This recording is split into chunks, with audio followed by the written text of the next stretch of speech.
Boa tarde a todos. Obrigado pela presença na nossa apresentação de ransomware, cenário de ameaça e como se proteger.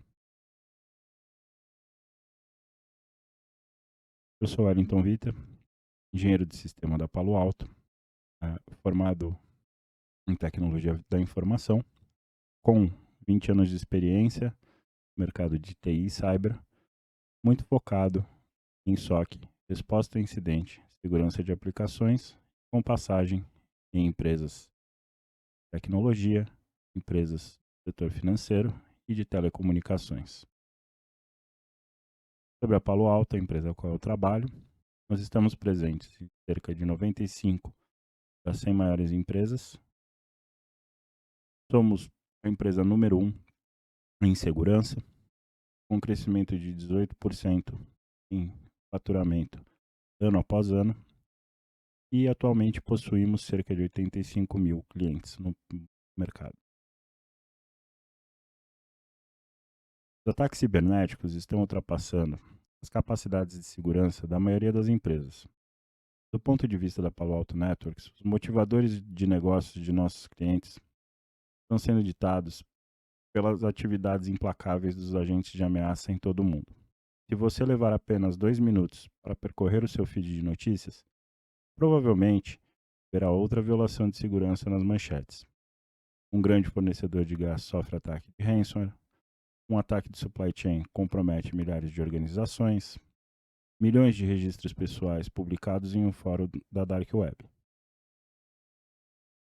Porque o ransomware ainda continua uma ameaça. Os operadores de ransomware continuam a obter acesso aos ambientes das vítimas por meio de métodos tradicionais, incluindo phishing, credenciais fracas ou comprometidas, protocolo de área de trabalho remota, RDP, exploração de vulnerabilidade de aplicativos e softwares. Apesar da maior força de trabalho remoto em 2020, essas técnicas de entrada continuam as mesmas. Muitos operadores também estão combinando malware comum, como o Dridex, Emotet, Trickbot, para o acesso inicial. Uma vez dentro da rede, os adversários utilizam ferramentas nativas como PSExec e PowerShell para enumerar a rede e se mover lateralmente. Os dados apresentados nos próximos slides são derivados do relatório de ameaça de ransomware de 2021 da Unit 42, a área de inteligência de ameaça da Palo Alto Networks. Também de eventos ocorridos aqui no Brasil, onde a nossa equipe teve a oportunidade de atuar na contenção e investigação para apoio aos clientes. Dentre os principais observações que fizemos, temos a Covid-19. Foi um assunto extremamente explorado pelos adversários, pelos atores maliciosos, de forma a induzir as vítimas a abrirem principalmente e-mails de phishing, usar sites falsos ou baixar arquivos maliciosos. No caso em questão, o impacto global da pandemia, os atacantes de ransomware exploraram fortemente como um tema para direcionar os ataques de ransomware em uma variedade de setores. Embora o setor de saúde tenha sido um dos principais alvos em 2020 devido ao coronavírus, muitas indústrias sofreram profundamente com os incidentes de ransomware. Lutando contra uma perspectiva financeira mais frágil ao longo do ano, bem como os desafios adicionais dos funcionários que trabalham de casa, muitas empresas tiveram que se contentar com menos. Com menos pessoal, cortes de orçamento, cortes em conscientização e as proteções de segurança cibernética acabaram se tornando mais difíceis de implementar. Outro ponto bastante importante foi a utilização de vulnerabilidades e também do protocolo RDP. Os atores maliciosos eles tiraram muito proveito do fato de que cerca de 69% das organizações possuem uma porta 3389 aberta exposta para a internet.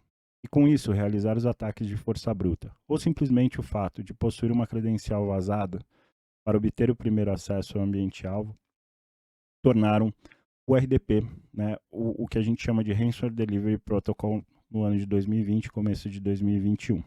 Adicionalmente, os atores maliciosos tiraram proveito da dificuldade que as organizações possuem em manter os seus ambientes atualizados e exploraram vulnerabilidades em serviços expostos à internet.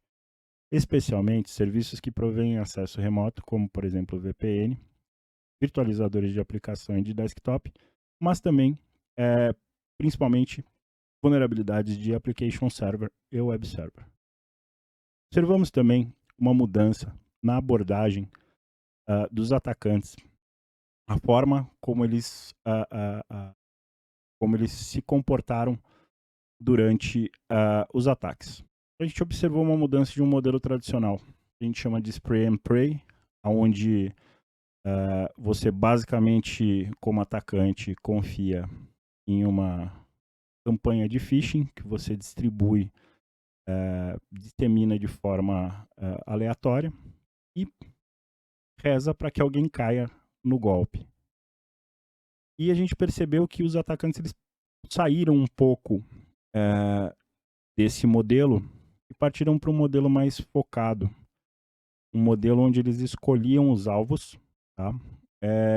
E utilizavam uma metodologia que a gente costuma chamar de stay and play, ou seja, eles gastaram mais tempo dentro do ambiente do cliente, estudando melhor o ambiente do cliente, estudando melhor como atacar esse cliente, estudando melhor como agir, como entrar no ambiente da vítima e tirar o maior proveito disso. Adicionalmente, observamos uma movimentação importante para novas plataformas. Até então a gente viu uma maioria esmagadora dos ataques tendo como alvo ambientes baseados na plataforma Microsoft. Entretanto, a partir do último ano, e diria que especialmente a partir do segundo semestre do último ano, a gente começou a observar a existência de ameaças que focavam também em plataformas Linux. Tá? Outras plataformas também foram alvo, macOS. Isso quer dizer que macOS não pode ser alvo de um ataque de ransomware? Não. É que, óbvio que a grande maioria dos ataques eles focam na plataforma Microsoft e a gente percebeu, né, esse avanço em cima da plataforma Linux, que é até uma tendência pelo fato de que muitas organizações utilizam Linux. Outro ponto também que a gente observou com bastante frequência é que alguns dos incidentes acompanhados pela equipe da Palo Alto Networks tiveram como ponto de infecção inicial a rede de empresas prestadoras de serviço ou empresas parceiras das vítimas.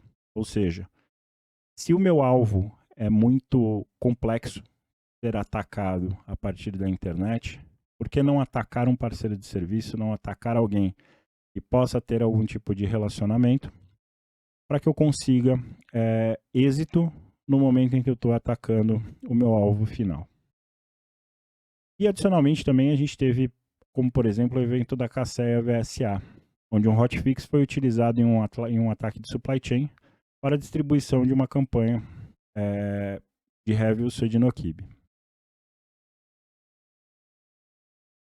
Algo que vale a pena a gente falar de forma separada é a questão do double extortion. Um ataque de ransomware comum, ele consiste em um ator malicioso criptografando os dados e forçando a vítima a pagar um resgate para a decriptação.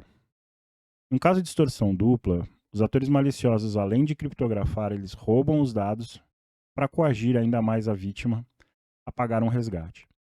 Se a vítima não pagar o resgate, os atores maliciosos vazam esses dados em um site comumente utilizado para vazamento de informação.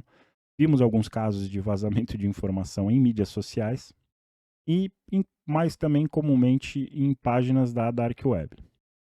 No nosso estudo, pelo menos 16 variantes diferentes de ransomware utilizam esse tipo de abordagem. E mais variantes provavelmente vão adotar essa tendência. A família de ransomware que mais alavancou com essa tática foi a NetWalker. Entre janeiro de 2020 e janeiro de 2021, os operadores dessa variante eles vazaram dados de cerca de 113 organizações globalmente.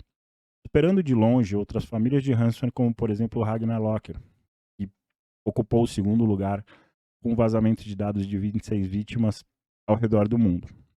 Vale a pena notar que o Departamento de Justiça anunciou em janeiro de 2021 uma coordenação de ação internacional para interromper o ransomware NetWalker. O domínio de Dark Web, gerenciado pelos operadores do NetWalker, que hospedava, principalmente a partir de vazamento de informação, não está mais acessível, pelo menos em sua localização antiga. Outro ponto bastante importante em relação à existência do Ransomware as a Service. Os adversários e operadores de ransomware, eles entenderam que o Ransomware as a Service, principalmente baseado em um modelo de assinatura, é mais simples de executar, ele é excepcionalmente eficaz, tá? E potencialmente lucrativo. Além do que, você dá braços para um operador de ransomware que foca em alguns alvos e ele pode capitalizar, né, ganhando a partir de outros ataques que talvez ele não focasse anteriormente. O pagamento desses aluguéis, né, e a venda de informações vazadas fazem com que a cada ataque de ransomware que foi contratado, digamos assim, através desse modelo de Ransomware as a Service, garante de 20 a 30% do valor dos resgates. Tá? Então, um afiliado, né, um dito afiliado, ele vai alugar a estrutura de uma campanha de ransomware para a realização dos ataques e paga uma porcentagem de cada resgate, de cada valor que ele recebe da vítima, né, ele vai pagar essa porcentagem aí para os operadores originais do ransomware. No ano passado, também a gente teve atuação em pelo menos um incidente de ransomware, onde existiam fortes indícios de participação de um insider, ao menos na facilitação do acesso inicial. E não para nossa surpresa, que em agosto desse ano, nos deparamos com uma notícia do The Hacker News, onde um grupo criminoso, aparentemente nigeriano, oferecia uma boa recompensa em bitcoins, cerca de $1 milhão, para funcionários e colaboradores de organizações, desde que esses apoiassem na implementação de uma campanha de ransomware, conhecido como Black Kingdom, nas redes dessas organizações. Se a gente parar para olhar, por exemplo, para o nosso relatório de Data Breach Report de 2020, publicado pela Unit 42, a gente pode observar o quão explosivo isso pode ser. Só levando em consideração das motivações, tá, que levam pessoas a vazar dado. Uma coisa muito mais simples você vazar o dado de uma organização. Né? A gente vê que o ganho financeiro ele já é considerado. A gente vê que o ganho profissional, de certa forma, é extremamente considerado. Tá? E a retribuição, né? Aquele funcionário insatisfeito também é uma fonte muito grande para a geração de problema. E aí a gente pode parar para pensar, né, do fator explosivo disso. Será que aquele textão de desabafo do LinkedIn pode ser pior do que um ataque de ransomware? Já começou a chorar? Então, preste atenção em como as principais variantes de ransomware se comportam. Mas antes eu gostaria de deixar algumas notas. Se você não está envolvido ou nunca se envolveu em um ataque de ransomware, evite dizer que tem fórmulas mágicas para a detecção para o ataque à empresa A ou B. Além de propagar informações potencialmente falsas a respeito do ataque, uma vez que você não está envolvido naquele processo e você não consegue ter certeza do que realmente está acontecendo e da dor que as pessoas estão passando no momento do ataque, você também está contribuindo para uma falsa sensação de segurança em pessoas com menos experiência nesse tipo de situação. Uma vez que a IOCs, mesmo sendo uma excelente fonte de informação para detecção e investigação, desde que utilizados com sabedoria, afinal já dizia David Bianco, em 2013, a base da pirâmide é frágil na hora de infligir dor ao ator malicioso. Por vezes, durante um processo de contenção e investigação, me deparei com listas de IOC sem nenhum tipo de curadoria. Inclusive, nos ataques mais recentes, eu vi em grupos de WhatsApp, posts de LinkedIn, muitas pessoas compartilhando listas imensas de indicadores de comprometimento, de heatmap. E num desses casos específicos, eu presenciei, tá, alguém bloqueando um hash do cmd.exe. Por quê? Porque não foi avaliado do que se tratava aquela lista de IOC. Simplesmente se pegou uma lista do WhatsApp e saiu bloqueando a IOC. E outra coisa, não é porque uma campanha já ocorrida se comportou de uma forma do início ao fim de um ataque, ela se repetirá os mesmos passos em situações futuras.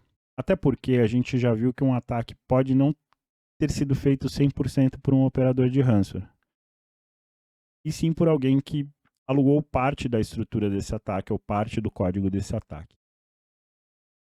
Mas, óbvio que antes de receber crítica em relação a heatmap, qual a utilidade de IOC, qual a utilidade de heatmap, eu sou um grande fã, tá, do Mitre, do Mitre Attack, tá?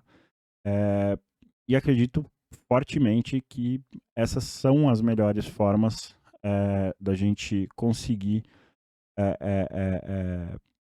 conter os ataques. A única mensagem é: evite divulgar TTP de determinado ataque sem conhecimento, sem saber, sem participar daquele ataque. Vamos falar agora das principais variantes que a gente observou, tá? Então, falando um pouquinho do Ryuk, acho que uma das principais variantes de 2020, com alguns casos 2021. Tá? Desde agosto de 2018, vários setores, incluindo o governo, saúde, energia, alta tecnologia, foram alvos de ataque de campanhas do Ryuk. Ao longo de 2020, a gente viu um aumento significativo nos ataques desse ransomware, visando áreas como educação, saúde, organizações governamentais e militares, principalmente nos Estados Unidos, mas também no Reino Unido, Canadá e um caso aqui no Brasil. O grande foco foi colocado em sistemas hospitalares, provavelmente devido à pandemia da Covid 2019 em curso. Observamos que o resgate inicial do Ryuk, com pedidos que variavam entre $600 mil a $10 milhões em vários setores.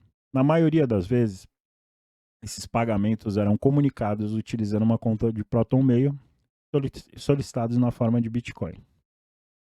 Para obter acesso ao sistema alvo, o Ryuk comprometia hosts por meio de macros maliciosas em documentos, principalmente através de spear phishing, tá? Utilizando malwares de commodity como Trickbot, BazarLoader, Emotet, e utilizando técnicas de evasão de defesa. Em alguns dos casos, o Ryuk foi instalado semanas ou até meses após o acesso inicial desse malware de commodity ter sido observado no ambiente-alvo. Em pelo menos uma instância, ele foi implementado após horário comercial, utilizando-se de contas de serviço de backup. Uma vez que ele obtém acesso ao sistema, os operadores aproveitam-se de conexões RDP para realizar movimentação lateral através da rede. E durante a infecção ativa, o Ryuk irá criptografar todos os arquivos, incluindo seus próprios documentos maliciosos que foram utilizados para iniciar a infecção. Um arquivo chamado Ryuk README é deixado no sistema, e ferramentas como PowerShell e WMI são utilizadas para realizar a enumeração da rede, enquanto se evita a detecção. Acredita-se que esse ransomware esteja associado a ameaças do grupo Wizard Spider. Segundo ransomware, que a gente vai comentar aqui, é o ransomware Maze. Ele é uma variante da família de ransomware Cha-Cha, e foi observado pela primeira vez ativo por volta de maio de 2019, com uma exponencial atividade no início de 2020. Usando também documentos Word e Excel malicioso em campanha de phishing, o Maze vitimou organizações globalmente em muitos setores. Também explorou serviços externos vulneráveis, utilizando-se de kits de exploração como o Spelevo, para obter acesso aos ambientes das vítimas. Setores mais afetados pelo Maze incluem finanças, saúde, transporte, logística, alta tecnologia, telecomunicações, construção, engenharia, mídia e comunicação e muitos outros. também nos Estados Unidos, Reino Unido, Canadá, França, Suíça e um caso aqui no Brasil. No final de 2020, o Maze começou a entregar o seu payload de ransomware dentro de uma máquina virtual, como meio de evitar a detecção. Essa nova técnica foi observada pela primeira vez no Ragnarlocker e permite que o ransomware para implementar-se com um AVM em quase todos os dispositivos que ele vá se infectar. O payload do Cryptor, utilizado pelo Maze, foi entregue em uma imagem de disco virtual do VirtualBox, contida em um arquivo MSI do Windows. Também incluído nesse arquivo MSI estava um hypervisor de VirtualBox utilizado para executar a VM. Em alguns casos, os operadores implementaram o payload dias após estabelecer a persistência na rede. O Maze também utiliza várias ferramentas conhecidas, como Cobalt Strike, Mimikatz, PowerExploit, ProcDump, durante suas campanhas. Antes de realizar a criptografia dos arquivos, os operadores do Maze filtraram arquivos para aproveitá-los em campanhas de double storage. Esses arquivos foram ameaçados, as vítimas foram ameaçadas de ter os dados expostos em sites de vazamento. Em 2020, os resgates de Maze foram de média de 4,8 milhões de dólares, um aumento significativo em relação ao resgate médio de demanda, cerca de 850 mil dólares, levando em consideração todas as famílias de ransomware em 2020. A comunicação direta com os operadores sempre foi feita por meio de um site Tor. Em novembro de 2020, os atores do Maze anunciaram sua aposentadoria no cenário de ransomware. Contudo, seu legado parece viver no ransomware egregor, que começou a surgir pouco antes desse anúncio. Resta saber se realmente o pessoal do Maze vai se aposentar ou não. Acredito que um dos ransomwares mais assustadores é o Defray 777, conhecido como Ransom X, Target 777. Foi descoberto a primeira vez em 2017. Executado em grande parte em memória. Os adoradores de IOC de plantão. O que você faz quando você só conhece a IOC e o atacante vai executar um ataque inteiramente em memória? Acho que o único ponto do Defray que leva em consideração realmente somente um executável é na hora do Cryptor, tá? Então, boa parte dele é executado única e exclusivamente em scripts.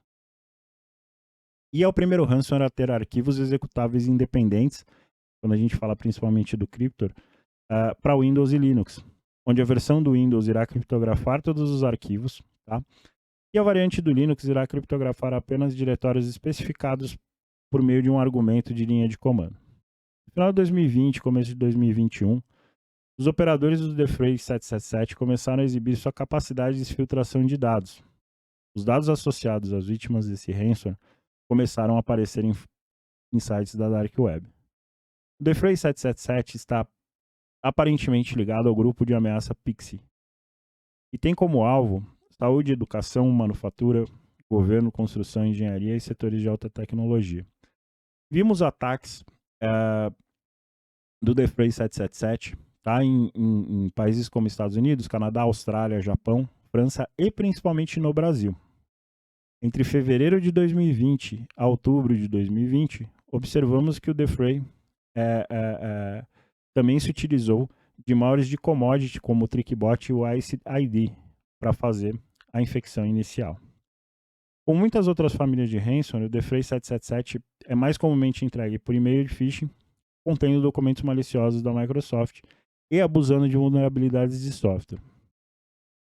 O Defray 777 ele é utilizado junto com o Cobalt Strike também após a instalação de um malware de backdoor. E após a criptografia, ele vai renomear arquivos utilizando uma extensão de arquivos como .id, número hexadecimal de 8 dígitos, ou contendo 777, daí o nome Defray 777, ou TXD 0T. Os resgates para essa variante foram registrados entre 16 mil e 42 mil dólares exigidos via Bitcoin. E nesse caso eu falo dos que a gente teve contato. Obviamente eu não posso assumir, tá, que esses valores sejam valores globalmente cobrados, tá? Mas sim de clientes que a gente teve contato do processo de resposta a incidente, tá? Esses foram os valores requeridos. E por último, a gente vai falar do Revil Sodinokibi, que teve também bastante relevância, teve bastante situação de ataque de empresa vítima do Sodinokibi aqui no Brasil. E até novembro de 2020, o Sodinokibi ele constituía aproximadamente 45% das variantes de ransomware observadas em telemetria e arquivos de forense tratados pela Unit 42. O ransomware Revil, também conhecido como Sodinokibi, começou a surgir por volta de abril de 2019, visando serviços profissionais, empresas de serviços profissionais, serviços jurídicos, manufatura, mídia e comunicação, atacado varejo. Em países como Estados Unidos, Austrália, Canadá, Finlândia, Hong Kong e mais uma vez o Brasil. Esse ransomware provavelmente ele foi desenvolvido pelos mesmos criadores do GrandCrab e continuou a seguir o tradicional modelo de ransomware como serviço, com preferência por vulnerabilidade RDP.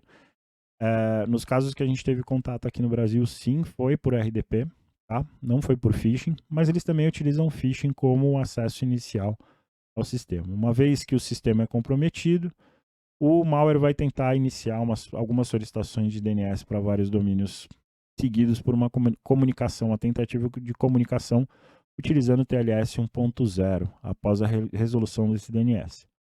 Em janeiro de 2020, os operadores dessa ameaça começaram a utilizar métodos de dupla extorsão também, informando as vítimas que poderiam expor publicamente os dados roubados caso o resgate não fosse pago. O pedido de resgate solicitado através de Bitcoin e Monero, nesse caso, variava de $18 mil a 1,3 milhões de dólares, o maior valor aí que a gente teve contato. Tá? Não cabe a gente discutir se as vítimas pagaram ou não, tá? Apenas discutir esses valores. Como podemos ajudar? Através de uma visão proativa de segurança. A Palo Alto, através do Cortex, traz 3 pilares de produtos, sendo que o primeiro, o Expanse, ele vai servir para te apoiar na identificação e proteção da sua superfície de ataque. Olhando para os endpoints, a gente vai trabalhar com o Cortex XDR, onde a gente faz a prevenção do que for possível e, óbvio, que o que não for possível, a gente vai trabalhar na detecção com extrema rapidez. E trabalha, por fim, em toda a parte de automatização do processo de resposta, através do Cortex XSOAR, a nossa ferramenta de SOAR. Falando especificamente de superfície de ataque, o que você consegue obter? Tá? Você consegue fazer o gerenciamento da sua superfície de ataque, automatizando o seu processo de obtenção de inventário e tendo visibilidade de todos os seus ativos expostos para a internet. Você pode monitorar a segurança de dispositivos em ambientes federados. Tá? Você também consegue eliminar o crescimento da utilização de cloud, tá? Sem que sejam utilizados recursos providos pela organização. Então, imagina aquele desenvolvedor que vai subir uma máquina para fazer um teste, mas que tem acesso à sua rede e tem um RDP aberto. Né? Então, você consegue coibir, né, o crescimento de plataformas de recursos em nuvem que estão sendo utilizados, tá? Mas não coibir para não utilizar, coibir para que eles sejam utilizados da maneira correta, para que eles nasçam dentro da sua política de proteção de nuvem. Também esse processo de gestão de superfície de ataque vai te apoiar com algumas questões de compliance, identificando exposições que você tenha, tá, que possam ferir leis e regulamentações. Além de te apoiar na identificação, acho que do pior ponto, que é como eu garanto a segurança do terceiro que tem acesso à minha rede, da organização terceira, da organização parceira que vai ter acesso ao meu ambiente de alguma forma. E o que a gente pode fazer contra malware e contra exploit? O Cortex XDR ele conta com recursos de defesa desde a pré-execução de processos e scripts dentro da máquina, onde é possível fazer a identificação de potenciais comportamentos maliciosos, assim como também identificar a utilização de técnicas de exploração de vulnerabilidades. Após a execução, todo o processo durante o processo de execução, o Cortex XDR vai fazer o acompanhamento de todos os processos e executáveis scripts presentes no processador e memória da máquina, fazendo identificação de originação de processos maliciosos, atuando na proteção contra ransomware, identificando o comportamento de ransomware e também identificando qualquer tipo de comportamento malicioso que possa atuar contra a máquina. Todas essas proteções, elas vão estar disponíveis tanto quando a máquina está online quanto quando a máquina está offline. E essas proteções, elas se comportam da mesma forma para plataformas Windows, Linux e Mac. Para finalizar, quando tudo parece estar perdido, você pode se utilizar de diversos playbooks para contenção de ameaças existentes dentro do Xora, para que você faça resposta e automatização de playbooks, utilizando playbooks, baseado em orquestração com mais de 350 fornecedores de tecnologia e segurança. Além disso, você pode fazer a gestão centralizada de todos os seus incidentes e realizar a colaboração entre diversos times de segurança a partir da nossa War Room. A nossa War Room ainda permite que os analistas responsáveis pela resposta possam executar comandos em diversas plataformas sem sair da War Room. E todas as ações efetuadas dentro da War Room vão ficar disponíveis, registradas dentro do histórico na ferramenta. É isso, muito obrigado. Espero vocês no nosso stand virtual, caso vocês tenham alguma dúvida. Até logo.